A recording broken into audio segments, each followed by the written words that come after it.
Amigos, bienvenidos al canal Pasado Enigma. Si les interesa la historia y quieren ver más vídeos históricos, no olviden darle me gusta a este vídeo y suscribirse al canal. ¿De dónde salió Alejandro Magno? ¿Por qué es considerado el Grande y por qué quería conquistar el mundo? Alejandro Magno fue el Araxtar del mundo antiguo, lo veneraban como a un dios, recorrió el mundo en una especie de gira y murió joven.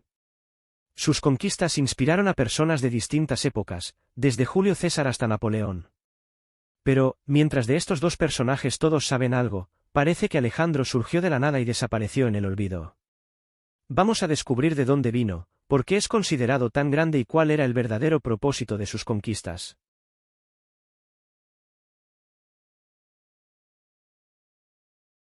Alejandro fue un rey macedonio. ¿Quiénes eran los macedonios? Por ejemplo, ¿el actual estado de Macedonia del Este en Europa tiene alguna relación con ellos? La respuesta es no. La Macedonia eslava moderna, que fue parte de Yugoslavia, se encuentra más al norte de la patria de Alejandro Magno y solo comparte el nombre con la antigua Macedonia. Los antiguos macedonios eran parientes de los antiguos griegos, o helenos, como se llamaban a sí mismos. Macedonios y griegos hablaban el mismo idioma y creían en los mismos dioses. Los antepasados de Alejandro por parte de su padre incluso trazaban su linaje hasta Hércules, hijo del dios Zeus. Sin embargo, los griegos veían a los macedonios casi como bárbaros. No tenían democracia, y los reyes macedonios ostentaban un poder fuerte al estilo oriental. Además, conservaban costumbres específicas, como la poligamia. El padre de Alejandro, el rey Filipo, tuvo 7 esposas. La madre de Alejandro fue la quinta esposa de Filipo, Olimpia, originaria de Epiro, una provincia al noroeste de Grecia, considerada bárbara incluso para los estándares macedonios.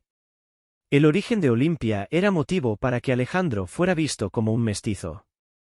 La reina trazaba su linaje hasta Aquiles, el héroe de la guerra de Troya. Olimpia era increíblemente hermosa, pero también era considerada una hechicera. Según una leyenda, concibió a Alejandro tras compartir su lecho con una serpiente.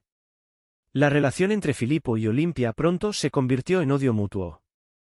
Alejandro heredó el carácter de ambos padres, de Filipo adquirió la astucia, y fue su padre quien preparó el terreno para las conquistas de Alejandro. Para el siglo IV a.C., Macedonia se había convertido en el estado más poderoso de Grecia, imponiendo su voluntad sobre Atenas y Esparta. Filipo, un hábil diplomático y estratega, ganaba batallas y sobornaba a políticos griegos, pero no lograba controlar a su propia esposa. Olimpia solía ridiculizar cruelmente a Filipo en presencia de su hijo, lo que inculcó en Alejandro el carácter indomable y orgulloso de su madre. Alejandro creció como un prodigio. Cuando embajadores persas llegaron a Macedonia, fue el joven Alejandro quien los recibió en nombre del rey Filipo, que estaba en una campaña militar. Los persas quedaron asombrados de que un niño pudiera hablar con ellos de igual a igual, planteándoles preguntas sobre la economía y el estado de las rutas comerciales. A los 12 años, Alejandro domó un caballo salvaje llamado Bucéfalo, que lo acompañaría toda su vida. Ni siquiera el propio Filipo pudo controlar al animal, pero al ver que su hijo lo había logrado, le dijo: «Hijo, busca un reino más grande, porque Macedonia es demasiado pequeña para ti».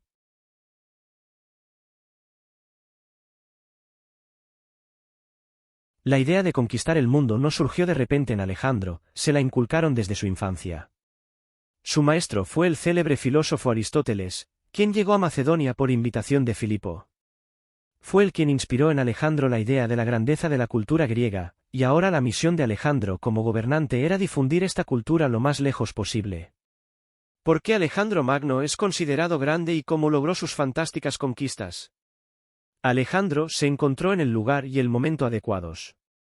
Era un brillante comandante militar, participando en las campañas de su padre desde los 16 años, pero cuando comenzó sus conquistas, sus oponentes ya estaban debilitados. Las ciudades-estado griegas ya se habían vuelto dependientes de Macedonia durante el reinado de Filipo. Persia estaba gobernada por el incompetente rey Darío, y su gigantesco imperio, dividido entre pequeños gobernantes, se sostenía solo por palabra. A Alejandro solo le quedaba tomar el poder, cosa que hizo en el año 336 a.C. Cuando Filipo fue asesinado por su propio guardaespaldas, circularon rumores de que el atentado fue planeado por Olimpia y Alejandro. En cualquier caso, la hija recién nacida de Filipo, fruto de su 7º matrimonio, Fue asesinada junto con su madre por orden de Olimpia. Alejandro I continuó la obra de su padre y unificó toda Grecia bajo su mando. Actuaba de manera pragmática, las ciudades que se rendían recibían honores y privilegios, mientras que las rebeldes, como Tebas, eran arrasadas y sus habitantes vendidos como esclavos. Los griegos capturados se unían al ejército macedonio, una táctica que más tarde también emplearía el Imperio romano.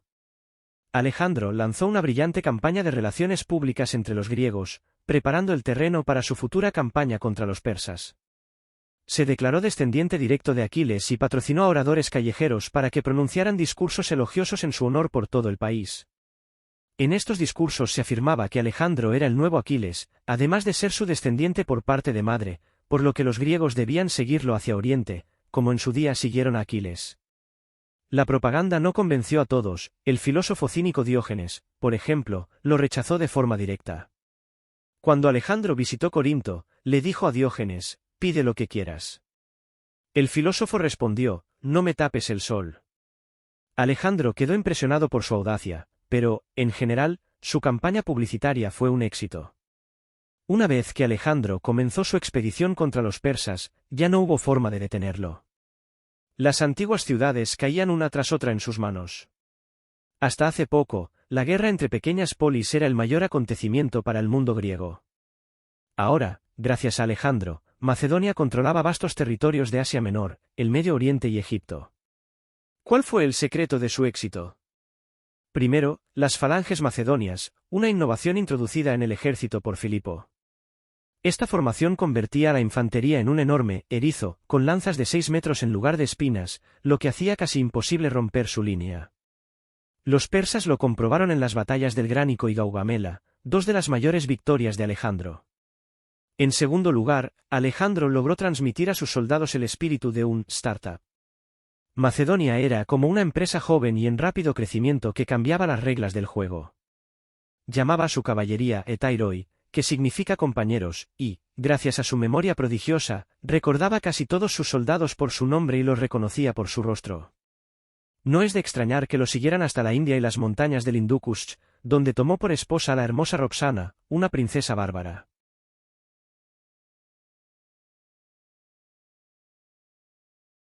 Desde la escuela recordamos que el imperio de Alejandro se desmoronó inmediatamente después de su muerte. ¿De verdad fue todo en vano? ¿Por qué no se detuvo tras conquistar Persia? En cambio, soñaba con alcanzar el océano, donde creía que se encontraba el fin del mundo. Alejandro, rey de Macedonia, una región que los otros griegos consideraban hasta hacía poco como una periferia bárbara, estaba impulsado por el sueño de unificar todo el mundo conocido y acercarlo a la gran cultura griega. Y aunque su imperio se disolvió rápidamente tras su muerte, las conquistas de Alejandro transformaron el mundo de tal manera que dieron inicio a la era que él soñaba, la época del helenismo.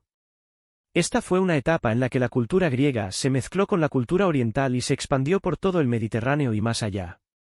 Gracias a las conquistas de Alejandro, el griego antiguo se hablaba en territorios que hoy corresponden a Uzbekistán, Libia e Irán. El griego se convirtió en un idioma de comunicación internacional, al igual que el inglés en la actualidad. La influencia cultural griega se hizo evidente incluso en el norte de la India, donde las estatuas de los dioses locales seguían los cánones de las representaciones de Zeus. Sin embargo, Alejandro no se limitaba a conquistar tierras para cobrar tributos, como lo hacía el rey persa y otros gobernantes orientales. Fundaba ciudades enteras, en las que asentaba colonos griegos, y fomentaba los matrimonios entre ellos y los habitantes locales. Predicando con el ejemplo, él mismo se casó con la hija del rey Darío, su antiguo enemigo. Organizó una majestuosa boda en Persia, donde 10,000 nobles persas se casaron con 10,000 de sus compañeros y soldados. Su objetivo era unir a las élites griegas y orientales, y, en esencia, crear un nuevo pueblo que fusionara Occidente y Oriente. Las expediciones de Alejandro también tuvieron beneficios científicos. Usando un lenguaje moderno, podríamos decir que sus campañas eran investigaciones en el terreno. La ciudad de Alejandría, fundada por él en Egipto, se convirtió en el centro científico del mundo antiguo, en gran parte gracias a su famosa biblioteca. Además, con su ejército viajaban especialistas que medían distancias y elaboraban mapas detallados de las regiones conquistadas. Antes de Alejandro, nadie había pensado en hacer algo así. Mucho de lo que se presenta en la cultura popular como obsesión de Alejandro por el poder era, en realidad, un cálculo político. Por ejemplo, tras conquistar Egipto, se proclamó Dios, y después de tomar Persia exigió que la corte se postrara ante él, como era costumbre ante los reyes orientales. Esta actitud causó malestar entre sus soldados, pero Alejandro tomó esa decisión deliberadamente para legitimar su autoridad entre los pueblos orientales. En Egipto, los gobernantes eran considerados de origen divino, y en Oriente la tradición era inclinarse ante el rey. Su política de reconciliación con los vencidos fue evidente cuando, tras ser traicionado y asesinado por sus propios partidarios, el rey persa Darío recibió honores póstumos por orden de Alejandro, mientras que los asesinos fueron ejecutados con brutales castigos orientales. Después de la batalla de Lidaspes, Alejandro nombró como gobernador al derrotado rey indio Poro e incluso amplió su territorio. Al inicio de sus campañas, en Frigia, Alejandro visitó el famoso nudo gordiano.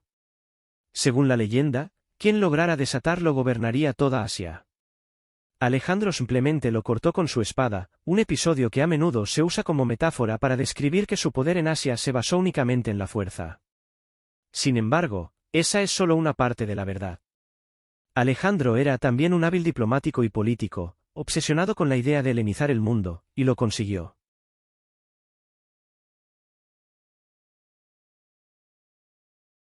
Solo cuando su ejército estuvo al borde de la rebelión por el agotamiento, Alejandro puso fin a su campaña de 10 años y decidió regresar. Y solo su temprana muerte, a los 33 años, provocada por una desafortunada combinación de medicamentos, interrumpió sus planes. ¿Quién sabe qué habría sucedido con su imperio si hubiera tenido más tiempo? Tras su muerte en el año 323 a.C., sus antiguos generales y guardaespaldas, conocidos como los diadocos, comenzaron a luchar entre ellos por el control del imperio. Las dinastías de los diadocos gobernarían esas regiones durante siglos. Por ejemplo, la famosa Cleopatra, última reina de Egipto, que gobernaría 2 siglos y medio después, fue descendiente de Ptolomeo, uno de los generales de Alejandro. La era del helenismo duró unos 300 años y se convirtió en el primer ejemplo de globalización en la historia mundial. Este proceso no habría sido posible sin el genio y talento de Alejandro, razón por la que sigue siendo considerado el Grande hasta el día de hoy.